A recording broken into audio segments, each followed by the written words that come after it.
Good afternoon, everyone. Good afternoon po. Welcome po sa DPWH Sorsogon 2nd, Payawin Gubat, Sorsogon. Today is March 17, 2026. Scheduled for today's pre-lead conference is for the contract 25FL0130 with contract name Construction of Multipurpose Building, Covered Court at Barangay Calayuan, Matnog, Sorsogon, Barangay Calayuan, Matnog, Sorsogon. Present here today for today's pre-lead conference are the following: Joanna C. Calaros, Back Chairman. Present. Levi D. Pulajo, Back Vice Chairman. Present. David Villarreal, Back to Brgy. Present po. Jezero R. Albinet, Back Member. Glenn Elnisio, Back Secretariat. Present. Grace E. Perez, Planning Representative. Cecil L. Villasin, Back Member. Chloe F. Valeros, TWG. The chair for today's pre-bid conference, meron na po tayong forum. And wala pong present na contractor here today. Okay. Since we have a forum, this pre-bid conference is now called to order. The agenda for this pre-bid meeting are as follows. First, basic data contract, requirements, bidding documents, eligibility criteria, documents to be submitted by the bidder, including technical and financial proposals, criteria and procedures for eligibility check, preliminary examination of bids, detailed evaluation of bids, post-qualification and award, summary of proceedings, including bid bulletins, supplemental to be issued, questions, comments from the bidders, and replies of the BAC and other representatives of the procuring entity, and other matters. To discuss the basic contract data is Engineer Grace Perez. For basic contract data with contract ID 25FL0130 with contract name Construction of Multipurpose Building Covered Court at Barangay Calayuan, Matnog, Sorsogon with contract location at Matnog, Sorsogon. Approved budget for the contract is 9,900,000 pesos. Source of fund is GA FY 2025. Contract duration is 200 calendar days. Predetermined unworkable number of days is 26 calendar days. Cost of bidding documents is 10,000 pesos. Submission of bids scheduled on March 31, 2026 until 10 a.m. Opening of bids shall proceed immediately after closing receipt of bids. Major category of work is BICWO PLC. Scope of works. This project involves the construction of 18.5 meters by 12.30 meters multipurpose building covered court with stage and construction of rainwater collector structure and fence. The objective is to provide a safe and versatile space for sports, cultural, educational, and community events while improving community engagement through venue for public meetings, workshops, and social gatherings. It also promotes physical health and wellness by supporting sports activities such as basketball, volleyball, and other recreational programs, and fosters local talent by hosting events like talent shows, festivals, and sports tournaments that showcase the community's skill and creativity. Here are the geotag photos taken during the validation. Next is the environmental clearance as well as the proof of ownership. Shown to us here will be the detailed engineering design plan. Here's the project's location map and vicinity map. The project's elevation plan and other details.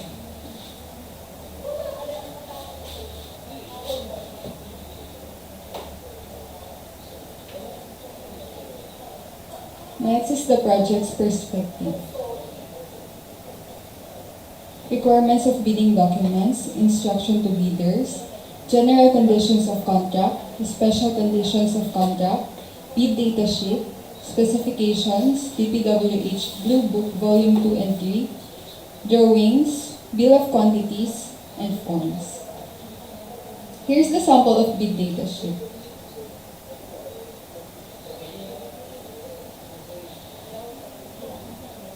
Next shown to us here is the special conditions of contract for the project. Next is the bill of quantities. These are all downloadable at the DPWH website and the PhilJobs website. For the minimum manpower requirement, for project manager, must have handled infrastructure projects. Project engineer must be DPWH accredited project engineer. Materials engineer, DPWH accredited materials engineer. General construction foreman must have handled similar projects. For safety and health officer, must have undergone 40 hours basic construction safety and health training. For the minimum equipment requirement, dump truck all models, 1 unit. Plate compactor, 1 unit. Concrete vibrator, 1 unit. 1 bagger mixer, 1 unit. Key points. The lowest calculated responsive bid will be used as the criteria for award. The amount of an advance payment is 15% of the total contract price to be made in lump sum. All progress payments shall be first be charged against the advance payment until the latter has been fully exhausted at the option of the procuring entity. The contractor shall submit program of work to the procuring entity within 10 days of delivery from the notice of award. Sinusunod po natin ang ating 2-envelope system in submitting our bids. The first envelope shall contain the eligibility and technical requirements, while the second envelope contains the financial proposal. Ang bid validity po natin is 120 calendar days. Sealing and marking of bids, original bid, original technical and original financial shall be then enclosed in the original bid. The original bid, each envelope shall contain the name of the contract will bid, name and address of the bidder, recipient back, procuring entity, and the markings not open before the specified date, time of the opening of bids. Ganun din po sa ating copy. Lahat po yan ay enclosed ng original copy sa isang mother envelope. The mother envelope shall contain the name and address of the contract will bid, name and address of the bidder, recipient back, procuring entity, and the markings do not open before the date, time of the opening of bids. Unsealed and unmarked bids shall not be accepted. Doon naman po sa ating electronic submission of bid, not compressed and not password protected shall not be accepted. However, improperly sealed and marked shall be accepted. Improperly compressed and password protected shall be accepted, provided that the bidder shall acknowledge the bid as accepted by the bank. Submission and receipt of bids. Modification of bids. Bid modifications shall be submitted before the deadline of bid submission. The bidder shall not be allowed to retrieve its original bid. However, it will submit new bid equally sealed, properly identified, linked to its original bid, and marked as a modification. Letter of withdrawals. Letter of withdrawal must be received prior to the deadline for submission and receipt of bids. For bids withdrawn the interval between the deadline and expiration of bid validity, the bid security shall be forfeited. For electronic submission of bids naman po, bidder shall send another bid equally secured, properly identified, and labeled as modification of the one previously submitted. The time indicated in the latest bid receipt page generated shall be the official time of submission. Meron po tayong 2 modes of submission of bid, either manual submission of bid or electronic submission of bids. For manual submission of bid, yan po ay sa Back Secretariat Office, DPWH Sorsogon 2nd DO, Maraming Calayuan, Sorsogon. For electronic submission of bids, yan po ay sa electronic bids_Sorsogon2 at dpwh.gov.ph. Eligibility criteria. The following bidders will be eligible to participate in the bidding of the said contract: a duly licensed Filipino citizen or sole proprietorship, partnership duly organized under the laws of the Philippines and in which at least 60% of the interest belongs to the citizens of the Philippines, corporations duly organized under the laws of the Philippines and in which at least 60% of the study capital stock belongs to the citizens of the Philippines, cooperatives duly organized under the laws of the Philippines, or persons, entities forming themselves into a joint venture as per section 52.4.2.1 of RA 12009. Foreign bidders may be eligible to participate in the procurement of infrastructure projects when provided for under any treaty or international or executive agreement as provided in section 4 of the IRR of RA 12009. Bidders must have a valid PCAM license, must have a single largest completed contract that is similar to the contract we bid, at least 50% of the ABC. The single largest completed contract may be supported by the owner's certificate of final acceptance issued by the project owner other than the contractor, or a final rating of at least satisfactory in the CPES or similar performance and monitoring system. Contractors under small A and small B categories without similar experience, provided the cost of the contract to be bid is not more than the ARCC of the registration. Bidders must have an NFCC at least equal to the ABC. Eligibility and technical documents to be submitted by the bidders. Contractors, applicants, we encourage our bidders to enroll in our civil work applications. Contractors, applicants who wish to participate in the bidding must be in the document request list of the PhilJEP's website and secure a printout copy showing that they are included in the list and are encouraged to enroll in the CWA. At the DPWH Procurement Service, 5th floor, DPWH Building, Bonifacio Drive, Port Area, Manila. Contractors' eligibility to bid on the project will be determined using the DPWH contract profile eligibility process and subject for further post-qualification. If registered na po tayo sa CWA, ito po ang kailangan documents na submit. PCAIB license and registration in case of joint venture, statement of all ongoing government and private contract, statement of either single largest completed contract, computation of the NFCC, valid joint venture agreement if applicable. Pag hindi pa naman tayo naka-enroll sa CWA, ito naman po ang mga documents na kailangan natin submit. PhilJEP Certificate of Registration, PCAIB License and Registration in case of joint venture, statement of all ongoing government and private contracts, statement of either single largest completed contract, computation of the NFCC, valid joint venture agreement. For eligibility documents po yan. For technical documents naman po, bid security in a form of cash or manager's check, bank draft, bank guarantee, 2% of the ABC. Surety bond, callable upon demand, 5% of the ABC. Or you can submit naman po yung bid securing declaration. Please be guided po ng ating RA 12009 sa bagong format po ng ating bid securing declaration. Project requirements, organizational chart for the contracting bid, list of contractors' key personnel, list of contractors' major equipment units owned, lease or under purchase agreement. Included na po dyan ang laboratory equipments po. Latest general information sheet reflecting the beneficial ownership information duly received by the SEC for corporations. Kung hindi ka naman po corporations, kahit hindi na po magsusubmit yan.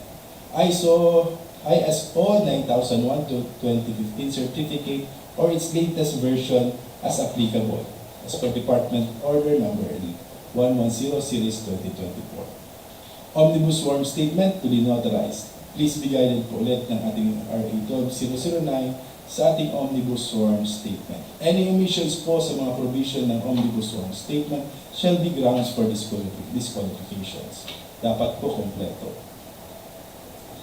Sa tax clearance naman po, submission of BIRC for renewal of tax clearance will not suffice in lieu of valid tax clearance requirement. Submission of provisionary tax clearance issued by the BIR for bidding purposes is not acceptable form of tax clearance as per GPTB Resolution Number 1 Series 2014. Dapat po tax clearance po talaga ang susubmit sa RFM.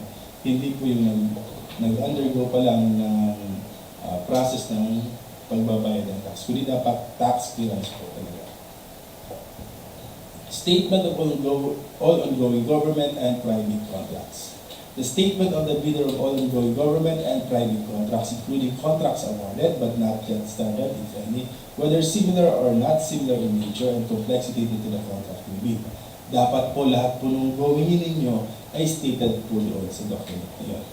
The statement shall include all information required in the bidding documents.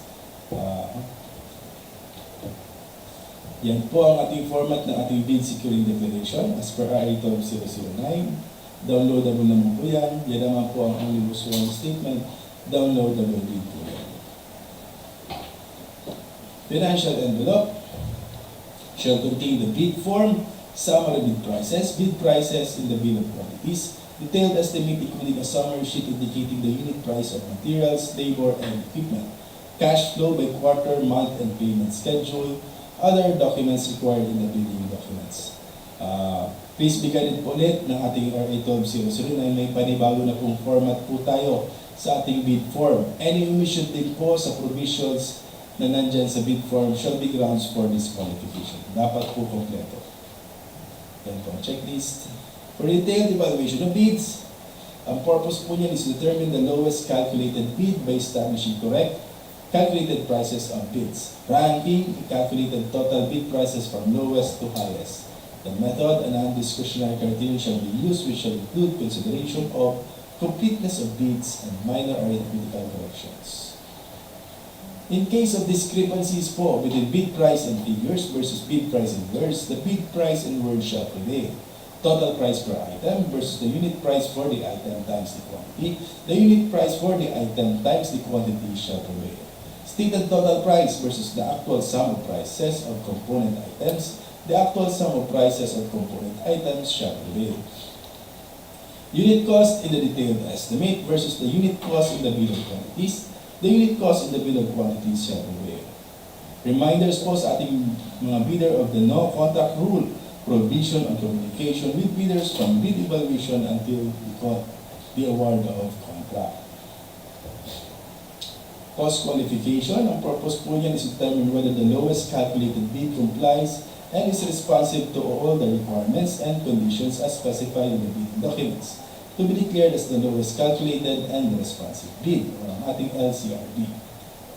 Ang method is a non-discretionary pass or fail criterion shall be used to validate, verify, and ascertain all statements and documents submitted by the lowest calculated bid.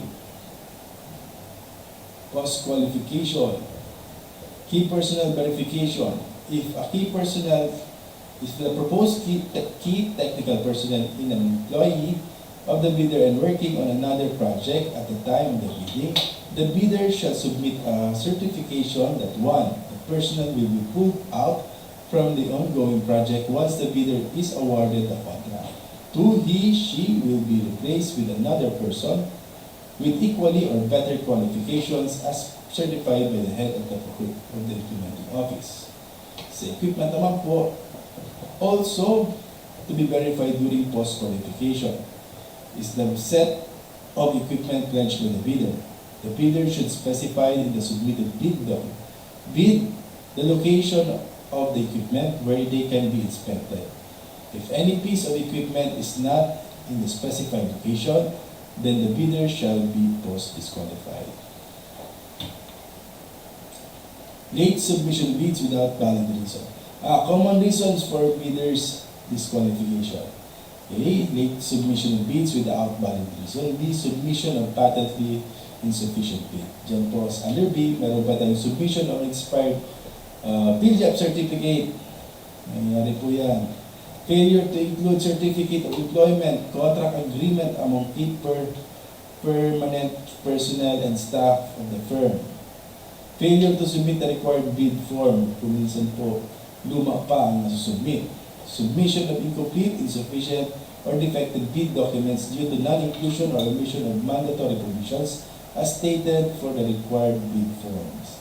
Minsan po may na-omit tayong mga provisions sa bid form. Grounds po yan for disqualification. Submission of bid form, bid securing declaration, omnibus form statement, joint venture agreement, without the name, legal capacity, and signature of the bidder or its authorized representative. Nomination of key personnel of the profession different from what is required by the bidding documents. Failure to submit the required certification of key personnel as per the DO number 9, series of 24. Failure to comply with the required minimum number of key personnel and equipment. May minimum equipment po yan. Minsan po kulang na susubmit. Failure to submit proof of ownership, lease, or purchase agreement of the equipment. Insufficient NFCC, insufficient SLCC. Thank you. Okay, may mga questions pa po. Since we have no other matters to discuss, this pre-bid conference for today is